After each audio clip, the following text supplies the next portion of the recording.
Hispanic Heritage, Pioneers of Change, Shaping the Future Together. Sponsored by Drug Emporium. Hispanics are proud, hardworking, creative, and have a rich heritage. In the Lone Star State and all across the country, Hispanics have worked to better themselves. Children who labored in fields alongside their parents dared to dream what seemed like impossible dreams. Many dreaming of reaching for the stars, and from one child's dream, persistence and dedication, one man found himself soaring high. Throughout history, Hispanics have fought for equality, many marching for better treatment and fighting for justice, with one woman's quest for justice leading her to a seat on the nation's highest court. As a whole, Hispanics are pioneers of change and are shaping the future together. Well, good evening. Thanks for joining us for our special on Hispanic Heritage Month. I'm Adam Hooper. And I'm MG Montemayor. Throughout history, Hispanics and Latinos have helped pave the way for many generations to dream of a better tomorrow, to dream of enacting change, and to dream of a future where their children prosper. In 1968, Hispanic Heritage Week began under President Lyndon B. Johnson, a Texan in the White House. About 20 years later, President Ronald Reagan expanded the celebration to a month-long event. And a year after that, another Texan in the White House, President George H.W. Bush, officially declared September 15th to October 15th as National Hispanic Heritage Month. That's right, and across the country, the month is celebrated with parades, concerts, fairs, and many more events. Hispanics recognize these 4 weeks as a time to honor history, embrace traditions, and recognize the achievements of previous generations. That's why it's only fitting these pioneers of change are recognized for shaping the future together. Innovative, decorated, and distinguished, all understatements describing a military hero, the late Army 4-star General Richard Cavazos. For Hispanic Heritage Month, we also honor him as a trailblazer, and it's all in a name change of our Central Texas Army post. Here's our Vince Erickson on Fort Cavazos. MG, thank you. The name change may have been nearly a year and a half ago here on the largest Army post in our nation population-wise that calls Central Texas home. But the impact of the renaming of this proud post still has great impactful meaning, especially right now during National Hispanic Heritage Month. Let's get to know the late, great General Richard E. Cavazos. Fort Hood is now officially Fort Cavazos. What an historic day. An historic move that resonated throughout the Hispanic community. Fort Hood, renamed Fort Cavazos, made official in this ceremony on May 9th of 2023, but took effect on September 5th of 2023. All right. A fitting tribute to a man who rose from humble beginnings to become one of the highest-ranking Hispanic officers in the U.S. Army. In fact, the first Hispanic to earn the rank of 4-star general. Now, given the importance of this installation for our Army and for our nation, I can think of no better namesake than General Richard Cavazos.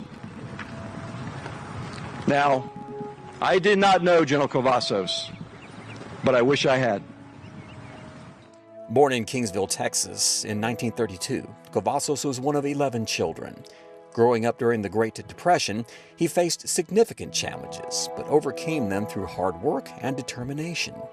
Cavazos enlisted in the Army in 1951, serving in Korea and Vietnam.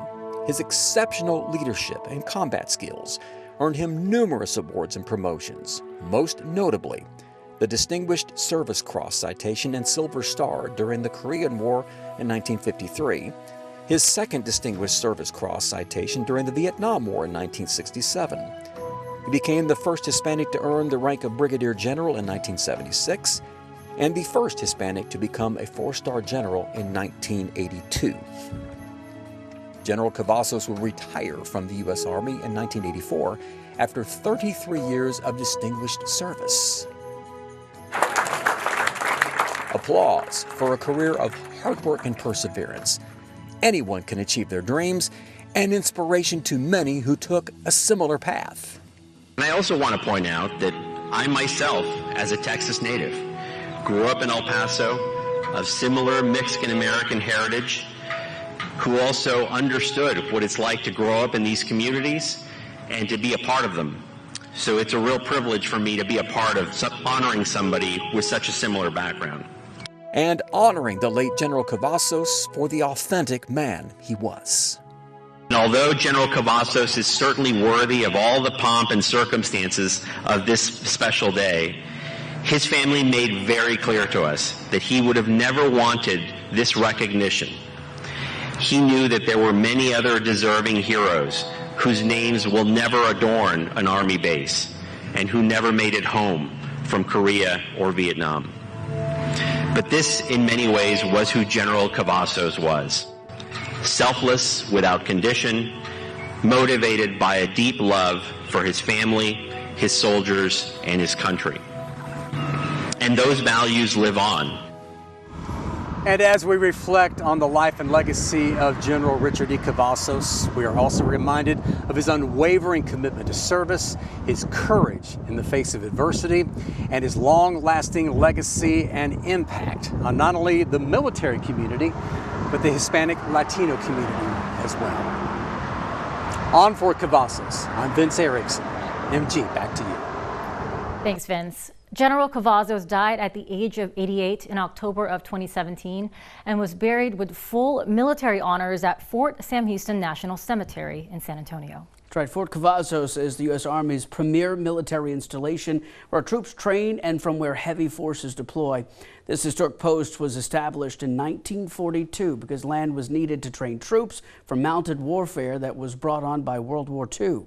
The Great Place, as it's come to be known, is indeed vast. The almost 215,000-acre installation is the only U.S. post capable of stationing and training 2 entire armored divisions. In addition, the rolling and semi-arid terrain of Central Texas is the perfect place where multifaceted training and testing of troops and military units can occur.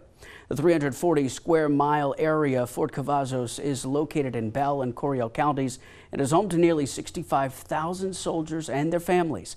Fort Cavazos is home to numerous units, including 3 Corps, the 1st Army Division West, the 1st Cavalry Division, the 504th Battlefield Surveillance Brigade, 85th Civil Air Affairs Brigade, 1st Medical Brigade, and the 69th Air Defense Artillery Brigade. On Fort Cavazos, there's also the Carl R. Darnell Army Medical Center, plus many other units.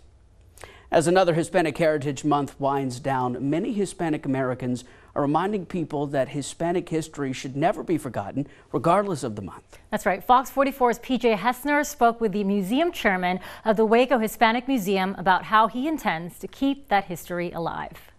For years, museum chairman Luis Garcia says it was almost impossible to find even a hint of Latino history here. It's history he wants to discover, preserve, and share for generations to come. We look in the books and look in history books, and there's not much evidence that we've ever existed here. Garcia was born and raised in Central Texas.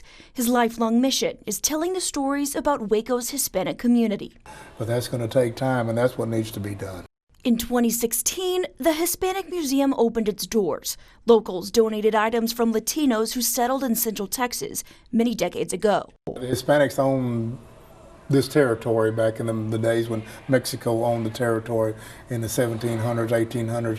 People like La Vega School over here, Ocampo, Sanchez, Martinez, they owned all the property in Waco and along the Brazos. Today, artifacts line the shelves. Photos document families working on cotton farms.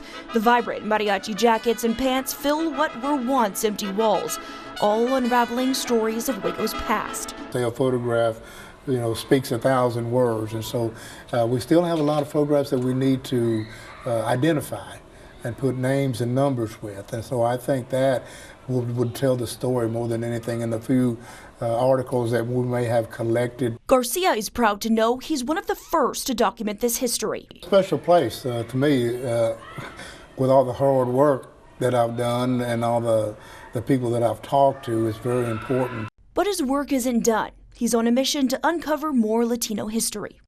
I think everybody has a story to tell. We all have a unique story. You know, and that's the important thing, to try to get those stories out, because some people don't think their stories are that important, but they may be a hope for somebody else. The Waco Hispanic Museum is located at 2815 Spate Avenue in the same building as the South Waco Recreation Center. Now to a few notable trailblazers within the Hispanic community who paved the way for many others to follow. Cesar Chavez, born in the late 1920s, was an American labor leader and civil rights activist. He co-founded the National Farm Workers Association, which later merged with the Agricultural Workers Organization Committee to become the United Farm Workers Labor Union. Chavez was born in Yuma, Arizona, to a Mexican-American family, and he was a manual laborer before spending 2 years in the U.S. Navy. While alive, controversy surrounded Chavez. Critics of the UFW claimed he was too controlling, citing the purges of those who seemed disloyal. He became an icon for organized labor and leftist groups in the U.S. Posthumously, he became a folk saint among Mexican Americans. In 1994, he posthumously received the Presidential Medal of Freedom. U.S. Justice Sonia Sotomayor is another great example in the Hispanic community. Nominated by President Barack Obama in 2009, Sotomayor is the third woman, first woman of color, the first Hispanic, and the first Latina to serve on the Supreme Court. Sotomayor was born in the Bronx to Puerto Rican parents. She graduated summa cum laude from Princeton University in 1976 and received her Juris Doctor from Yale Law School in 1979. Sotomayor was nominated to the U.S. District Court for the Southern District of New York by President George H.W. Bush in 1991. In 1997, she was nominated by President Bill Clinton to the U.S. Court of Appeals for the Second Circuit. And finally, in May of 2009, President Barack Obama nominated Sotomayor to the Supreme Court following the retirement of Justice David Souter. While on the court, Sotomayor has supported the informal liberal bloc of justices. And then there's Roberto Clemente, who was a Puerto Rican professional baseball player who played 18 seasons in Major League Baseball for the Pittsburgh Pirates. Born in Carolina, Clemente was a track and field star and an Olympic hopeful in his youth before deciding to turn his full attention to baseball. He was the National League Most Valuable Player in 1966, the National League batting leader for several years with 3,000 hits during his major league career.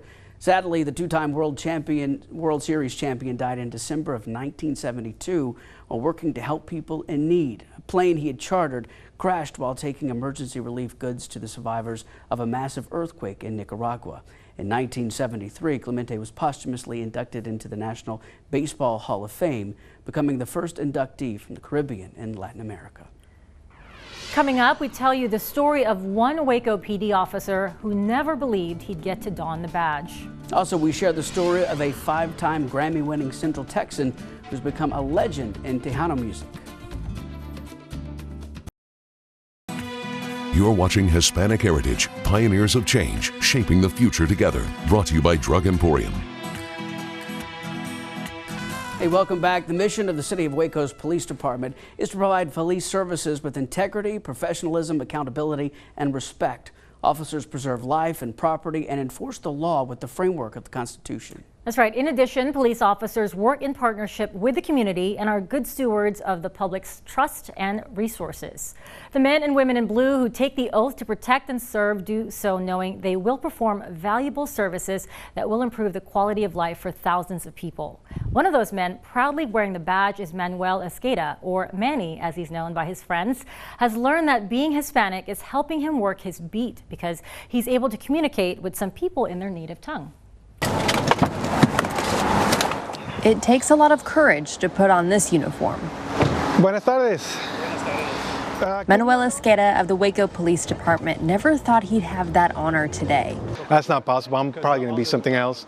Never a police officer. It would have never crossed my mind. It started out as a joke between him and his brother. It was at a point where we got the letter, that, hey, you guys are approved for the academy. And a commitment was made. You can't turn back now, right? I'm already in here. So, yeah, went through the academy and here I am now. His family moved back to Mexico when Manuel was just 6 months old, and moving to the States again when he was 7 years old, where his parents and grandparents were migrant farm workers. He would show me, look, these are the farms that I used to pick oranges, or I used to pick this, or we used to plant lettuce here and that. And it was just nice seeing that now growing up, because I can put myself envision what they used to do and their sacrifice to get us where we're at right now. Hard work and dedication has been instilled in Manuel, and didn't take long for him to realize his Hispanic heritage will play a huge role in patrolling the South Waco beat. Okay. Pero lo que le pegó no fue la ven, sino la tabla. Being a Spanish-speaking officer, I would fit in better for the betterment of the city and the citizens, to assist them in Spanish calls. Yeah. As soon as I started speaking Spanish, you could see the relief in their face, where they start opening up and they're more comfortable speaking to me in their language. He especially enjoys getting the opportunity to educate those who might think they can't call the police when they're in need. Regardless of your legal status, regardless of language, we are here to assist all the citizens of the community of Waco. His fellow officers who don't speak Spanish are just as grateful. She was driving. She was driving, yeah, but he's the one that... Helping his community comes naturally. I love it. I tell people all the time, it doesn't even feel like a job. Even though he never thought policing was in his future, I would do it all over again. He wouldn't change it for the world. It's not easy, but it's definitely worth it. It's worth it. Exactamente. Well, Officer Esqueda is clearly an inspiration to all who know him. And what many people don't know is that being a police officer isn't what Officer Esqueda started out doing. Up until he entered the police academy, he worked behind the scenes, get this, in TV. Wow. MG. He's a highly skilled engineer. But when he received his calling, he answered and hasn't looked back. That's wonderful. Well, at this time, according to the city of Waco, there are 291 sworn officers serving a population of more than 145,000, and 16.5% of officers employed by the city are Hispanic. In 2022, in its annual report to the city of Temple, the police department showed 145 sworn officers, of which 8% of those being Hispanic. All of these officers are responsible for the safety and well-being of more than 93,000 people. In its annual report to the city last year, the Killeen Police Department consisted of 223 sworn officers, with 7 being Hispanic. As a whole, these officers protect and serve almost 160,000 Killeen residents. Nationally, Data USA reported in 2022, 17.2% of police officers in the U.S. were Hispanic, and that as an ethnic group, they've been joining the ranks of law enforcement at a higher rate than other racial or ethnic groups. Coming up, how a local nonprofit is helping young Hispanic Americans to become more comfortable in the community. Also, we share the story of a 5-time Grammy-winning Central Texan who has become a legend in Tejano music. You're watching Hispanic Heritage, Pioneers of Change, Shaping the Future Together. Brought to you by Drug Emporium. Welcome back. Well, did you know that the Hispanic population makes up around 30% of the population and is growing? Yeah, with that kind of growth comes help from the Hispanic population to make this a great place to live. We're talking about a program from a local nonprofit to help young people get comfortable with and in their community. Once again, here's Vince Erickson. Sights and sounds from Navegando, which means navigating. Cuando recién llegué. It's a program initiated and funded by the Hispanic Leaders Network at both of Waco ISD's high schools to meet the needs of a growing, diverse, and energetic Hispanic community. Our program really consists of monthly meetings with the teachers that help us get the students there, great support from administration. And so what we do is invite different speakers to come and talk with them. And it could be anywhere from lawyers or bankers, the police department, just to give them some ideas of what they do. We've had professors and women scientists. So we want our students to be exposed to different things that they can aspire to. Here at University High School, we found 2 students directly impacted by the Hispanic Leaders Network's flagship program. Meet sophomore Jesus Eroque and freshman Aisha Rohel, together walking toward big goals, both getting different benefits from the program. Before the program, I had a lot of trouble communicating. For example, when I feel nervous, my English doesn't come out the way I want it to. That becomes an issue in the classroom since I didn't know how to communicate with my teachers. I didn't know how to ask them for help with activities that I didn't understand because of that language barrier. But as of now, that problem's being resolved. I want to do engineer, and they help me to know the codes and how months. We go to college, the HTC. They help me in my class and the university, the college I want to go. And they help me in the WAMA. I want to go to WAMA next year.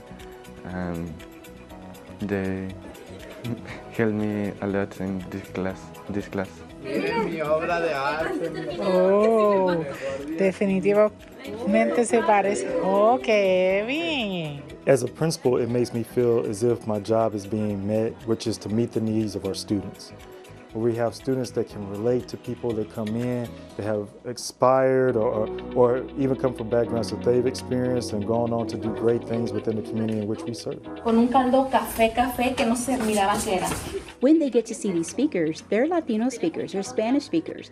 Some have immigrated from Honduras, some immigrated from Mexico, and they say, yeah, I came to a new country, I was able to learn the language, I was able to go to school, I was able now to be a professional, whether it's a lawyer or a professor or a scientist or whatever it is.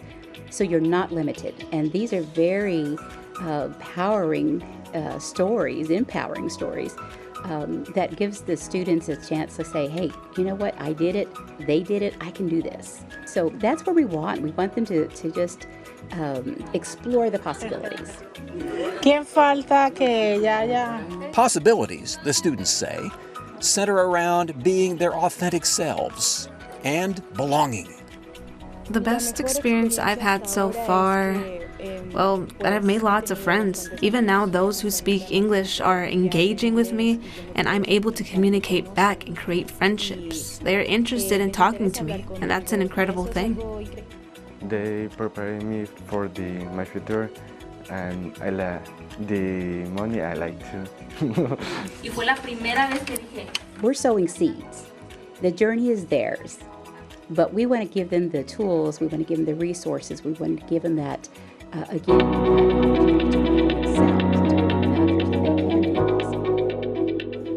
Thanks, Vince. The Hispanic Leaders Network awarded 6 scholarships to Waco ISD high school seniors, totaling $5,000. Yeah, and those 6 students you just saw are now freshmen at McLennan Community College and TSTC as collegiate freshmen. We're more than halfway through Hispanic Heritage Month, and the Hispanic Leaders Network is devoted to engaging the community by sharing the beauty of their culture and reconnecting with their roots. Ileana Newman says there was a time in Waco where in order to be successful, you needed to blend in and assimilate. She believes now we're in a better place.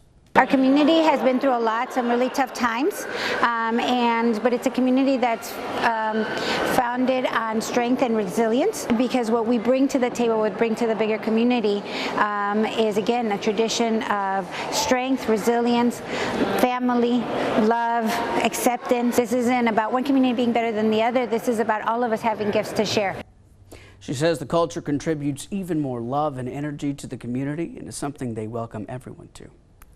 National Hispanic Heritage Month has special meaning for Dr. Liz Palacios, a key gatekeeper for the Central Texas Latino community. She's a San Antonio native who has over 40 years experience in higher education. She earned her bachelor's and master's degrees from Baylor and her PhD in school psychology from UT Austin in 2002. Dr. Palacios joins in to tell us how close she holds National Hispanic Heritage Month in her heart.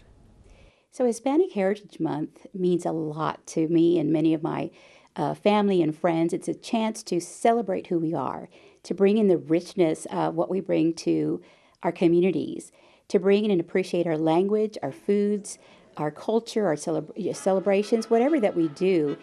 We want to be authentic. And we are proud of who we are, where we've come from. And the opportunity to celebrate and to share, to educate others around us, it's a beautiful, rich culture. and to remember how diverse it is, because we are not all the same even from the same countries.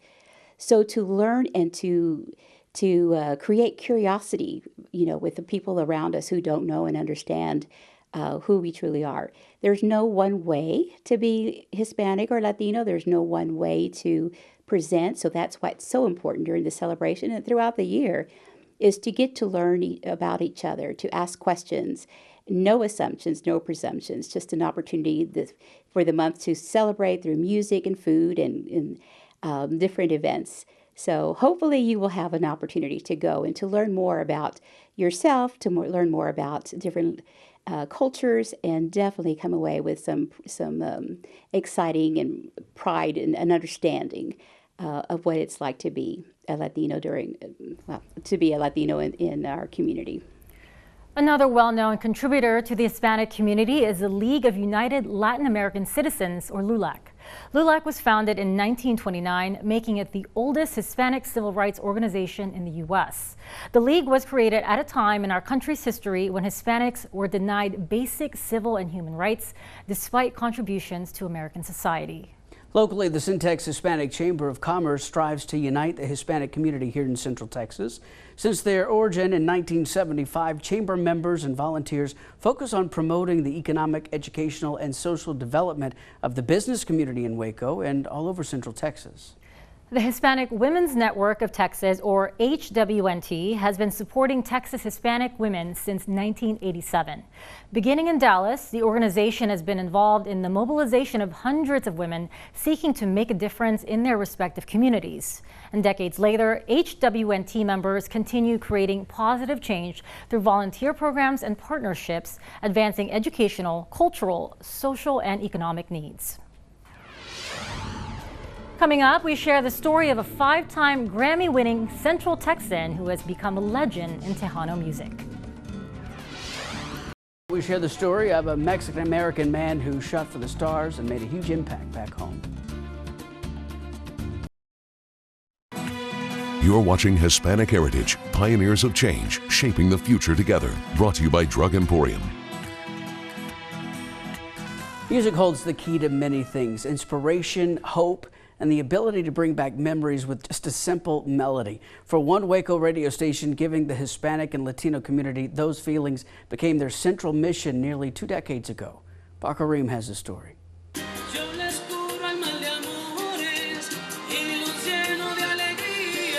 Un sabor de casa. A taste of home is the service that Lele 1041 has provided the Hispanic community for the good part of over 2 decades. We are loved by our pretty much all the Hispanics in Central Texas because we play their music, give them especially the ones that are from Mexico, we give them a taste of home. Jaime Martinez has been with the radio station since Lele first hit the airwaves in 2005, helping carve a path for listeners to hear their favorite classics. Especially like my grandmother would listen to radio stations on the AM all the way from Mexico here. And there were no local radio stations, so she would listen and I would hear songs, and now they're older, but when we play them, it brings back memories. We have a segment on La Ley at the 11 o'clock, and it's called Las Clásicas de La Ley, which is really the classics of La Ley. But the 90% of the songs I remember listening growing up as my dad was working out in the shop or working in the yard or barbecuing in the backyard. So it's definitely very nostalgic to listen to these songs as you're hearing them. While the music is enough to get anyone humming a tune, Lele continued to expand its product past just the music. You definitely have seen the progression over the last several years. I think even when I first started, it was more of a music company just to provide entertainment and gossip, things of that sort. Over the next 19 years, Lele 1041 became one of the most reputable and trusted radio stations for the Spanish-speaking community here in Central Texas. We definitely have been a foundation and a source of help for our Spanish-speaking community, knowing full well that maybe all of our listeners are not here legally or something of that sort, but it still gives them an opportunity to be able to be informed and ask questions without being penalized for it. Lele tackled issues like immigration and rights for the Hispanic community, giving a voice to a previously voiceless Hispanic population. Facing some of the racism, talk about those issues, and we continue to speak about it. We continue to give a voice to the Hispanic community. But to know that we just played a small part in giving back to the community, I think that's the most rewarding piece that one can have.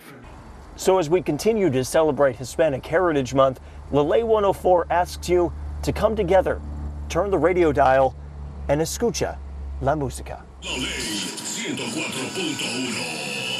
I think that's what Lele has done, is brought people together, give an experience that will last them for years to come.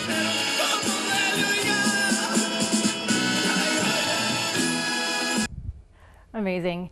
Well, if you listen to most any Spanish radio, you've probably heard the soulful sounds of a Central Texas native who has won 5 Grammys. In his first interview since battling a life-threatening health scare, I sat down with the legend himself, Little Joe Hernandez, the king of the brown sound, who is still filled with beautiful music and a humble spirit.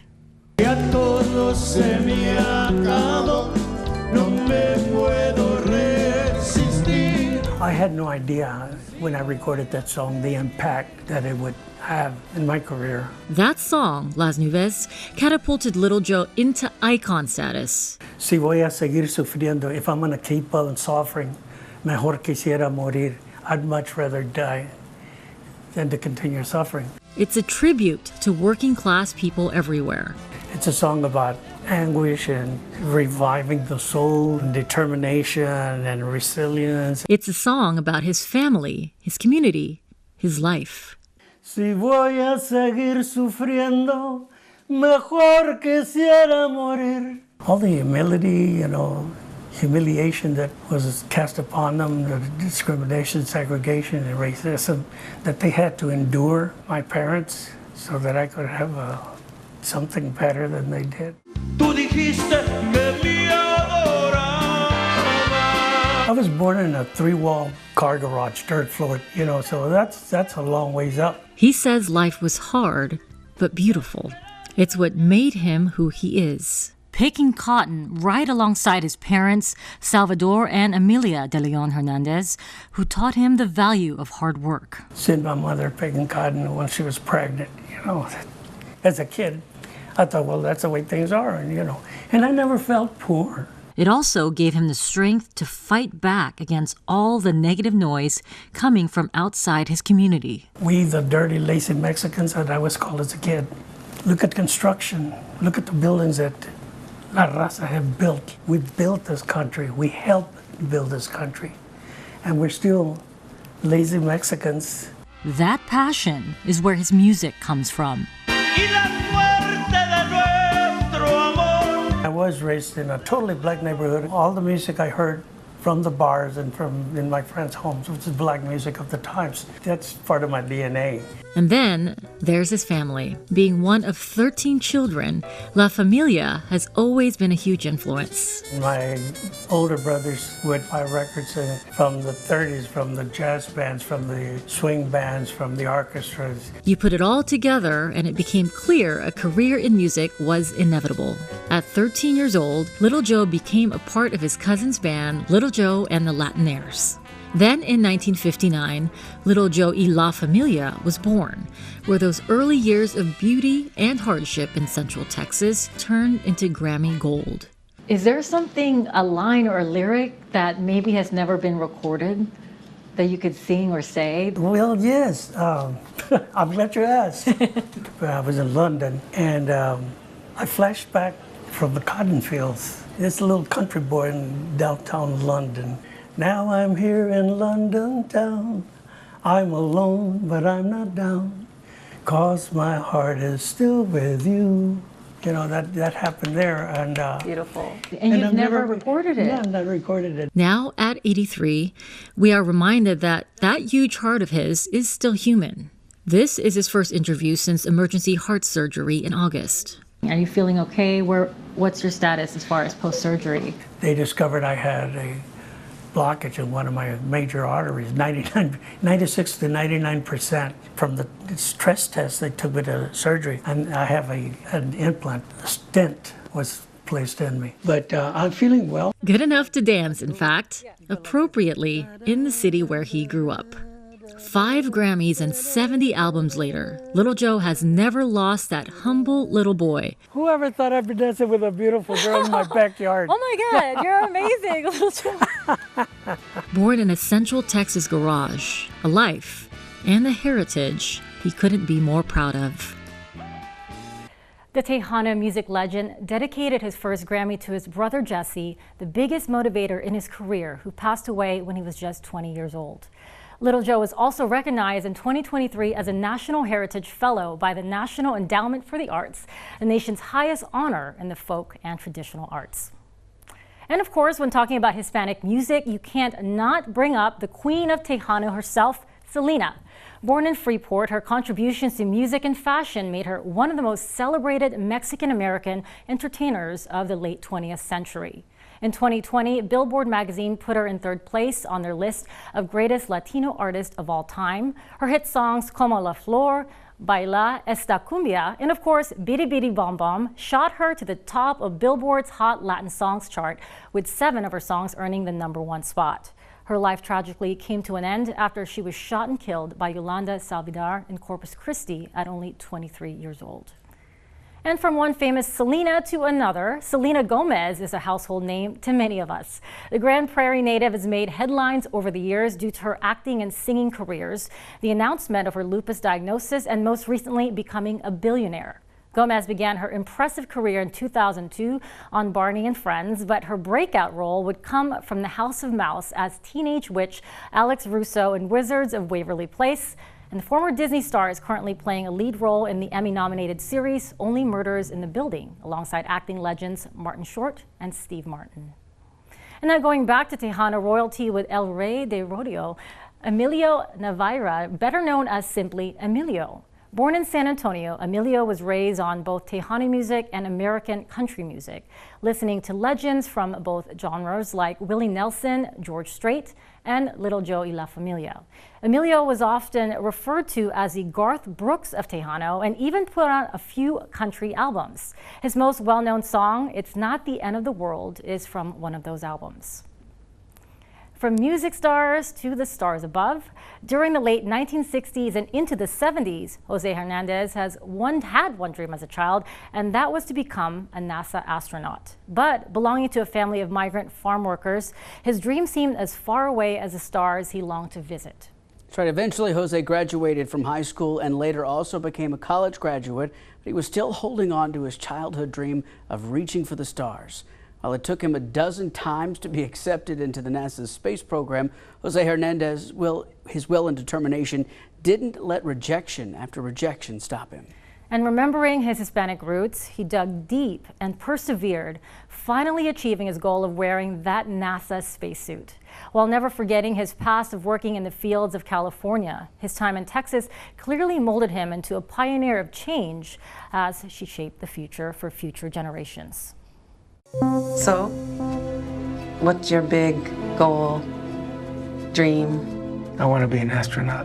In 2009, astronaut Jose Hernandez saw his dream come true, travel to space as a member of NASA's STS-128 mission. Farm worker, migrant, astronaut. But his path wasn't like that of most astronauts. NASA rejected him 11 times before making him an astronaut. Now his life story is a movie. Convince yourself that you belong.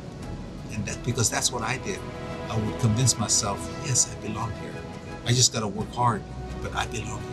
A Million Miles Away tells the story of Hernandez, who grew up picking cucumbers and cherries, but kept his eyes trained on the stars. I certainly remember the moments in the film as I lived them back then. Jose Hernandez was born August the 7th, 1962 in French Camp, California. His parents were Mexican immigrant migrant workers, and despite being born in California, Jose Hernandez didn't learn English until he was 12 years old. But still, his parents prioritized his education by making sure he completed his homework and studied consistently. Once he completed his studies, Hernandez landed a job with Lawrence Livermore National Laboratory in 1987. After groundbreaking work, he landed a job here in Texas as NASA Materials Research Engineer at Houston's Johnson Space Center. After applying for 12 straight years to enter the program, I've applied to the space program 12 times and I've been on the verge of giving up after each and every rejection, but you know what, sir? Here I am. So you could turn me down again, but rest assured, I'll be standing here again in a year. Hernandez was long last headed to space. I thought it was very important that that people know that even though you reach to be a U.S. NASA astronaut, you still go through those self-doubt feelings. His mission wasn't over when he returned from space. After, quote, seeing the Earth without borders from space, he became a voice for comprehensive immigration reform, arguing that undocumented workers play an important role in the U.S. economy. You don't have to be anybody else, you just have to be yourself and feel good about your origins, who you are. Who better to leave this planet and dive into the unknown than a migrant farm worker? Coming up, her life of service started at a young age in third world countries. Next, we'll share the story of Dr. Anna Crew. Also, a mural painted by a local artist in honor of Hispanic heritage is turning heads. You're watching Hispanic Heritage, Pioneers of Change, Shaping the Future Together. Brought to you by Drug Emporium. Welcome back. Dr. Anna Crew is the next highlight in our Hispanic Heritage series. She was born to Brazilian Portuguese-speaking parents whose life work surrounded serving others in third world countries. At a very young age, Dr. Crew got an early education in the medical field, bridging the gap of different languages and sharing the love of God. I had a chance to talk with her about her amazing story of service. Listen. I would go over to help my parents when they would do their mission work. Then I could be, useful and helpful, because the mission work was not just what my parents did, it's what my whole family did. Dr. Anna Crew is currently a doctor for Baylor Scott & White in Waco. Take a deep breath for me. But her story started in countries like Peru and Mexico. Born into a Brazilian Portuguese-speaking family, Dr. Crew, her mom and dad, and her brothers traveled all over to serve. Me and my brothers would be teaching little kids the Bible stories, and we would be leading worship in the church. Starting kindergarten in a foreign country. For as early as she can remember, the family foundation, Amor en Acción, or Love in Action, that's what they did. Dr. Crew's father played the guitar and was a pastor. Her mom played the piano and taught Sunday school. But serving the underserved communities in other countries didn't stop with their spiritual needs. Her father was also a nurse and her mom a dentist. Dr. Crew got involved there as well. She's seen here with her mom helping attend to the dental needs of a community. So I stepped in and I was my mom's dental assistant for a long time, for probably until I was like 12. But when doctors started being recruited by Amor en Acción, it was then that a future doctor found her passion for the profession. There were American physicians that would come and they would need a translator, or they would need also an assistant to help them be able to write the prescriptions in Spanish. And so then I sort of like hopped on to from the dental side to the medical side. And then I just like fell in love with it. In the midst of a mission field, spreading the word of God while working to stop the spread of illness, an aspiring doctor was born. Today, while the location has changed, Dr. Crew's message of hope and positivity and her desire to serve has remained the same. To me, the mission field is not specific to third world countries, right? The need is everywhere. So this is my mission field. So Waco is the place that I have chosen to serve people. And so this is where God has brought me, and I'm going to just bloom where he has planted me. Now, aside from her family medicine practice, Dr. Crew also teaches at the Baylor College of Medicine in Temple, training the next generation of doctors. And if that's not all, Dr. Crew played some soccer in college. She liked it. So get this, she joined she's a member now of the Hispanic Women's League right here in Waco. Wow. Pretty cool. Coming up, a mural painted by a local artist in honor of Hispanic heritage. It's turning heads. You're watching Hispanic Heritage, Pioneers of Change, Shaping the Future Together. Brought to you by Drug Emporium. Welcome back. Well, in honor of Hispanic Heritage Month, a new piece of art has been painted on the side of a Waco restaurant. That's right. Fox 44's Zoria Goodley spoke with the artist about what inspired him to paint the mural. Meet Tony Bryant, the local artist working on this piece, showcasing Hispanic culture for this establishment, and happy to do so. It makes me feel good because I'm doing it for people that appreciate me, and I'm working with people that appreciate me. The owner of Mexicano Grill, Orlando Leon, explained how Bryant came to him with this idea and is making it come to life. And as people come to the restaurant, they admire the execution of their culture on the building. It's the most beautiful thing I've seen. It has topped all the paintings that I have seen on her. Beautiful. Frida Kahlo was a Mexican painter best known for her unique self-portraits highlighting identity and the human body, and well known for her use of color in her work. As Tony adds the finishing touches to the mural, his goal was to be sure he expresses everything well, hoping that when people look at this art, they can imagine themselves as a part of Frida Kahlo in the entire mural, providing a sense of comfort and joy. If you ever want to be able to express the beauty inside of yourself, hang around people that appreciate you. Those people give you all the energy, all the inspiration, the love, the joy, everything you need.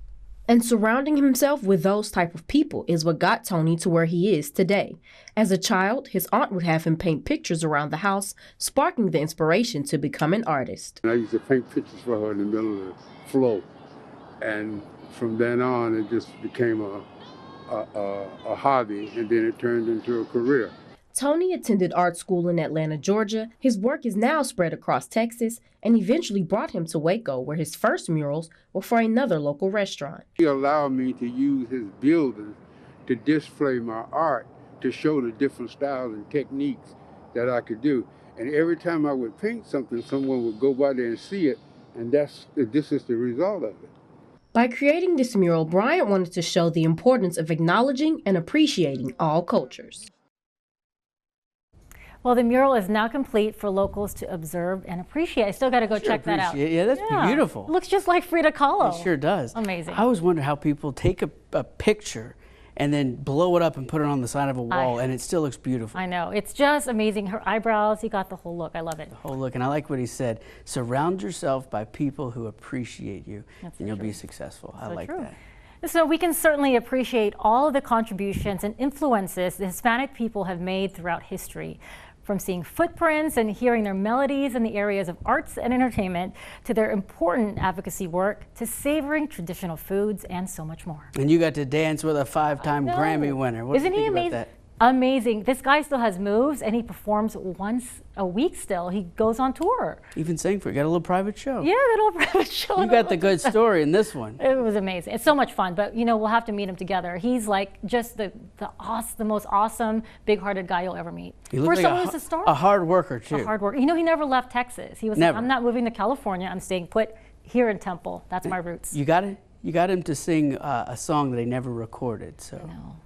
I bet there's more of that. He got super emotional. I think it just hit him. I mean, from poverty, growing up on a dirt floor, to like, why am I in London with my tour group? And there are people who come out and see him. I mean, millions of people can appreciate his music. So I just feel like for him to be that humble, he stuck with his roots. That's right. So, I mean, I got to interview Dr. Anna Cruz. So at a young age, she's in other countries. She said she went to kindergarten having to learn a new language just because her family was serving others with their medical needs and their spiritual needs as well. So. Right, and she was, I think for her, just the work that she does abroad, it helps her like connect to like these impoverished countries. And so for her, that's just, I mean, she can put her services anywhere, but she, you know. She's busy too, kicking that soccer ball around. I know, good stuff there for sure. All right, the U.S. today, the Hispanic population is well over 60 million, making up almost 19% of the total population. In addition, as a whole, Hispanics are the largest racial or ethnic group in the country. That's right, and it's no wonder they fuel the economy and make our country stronger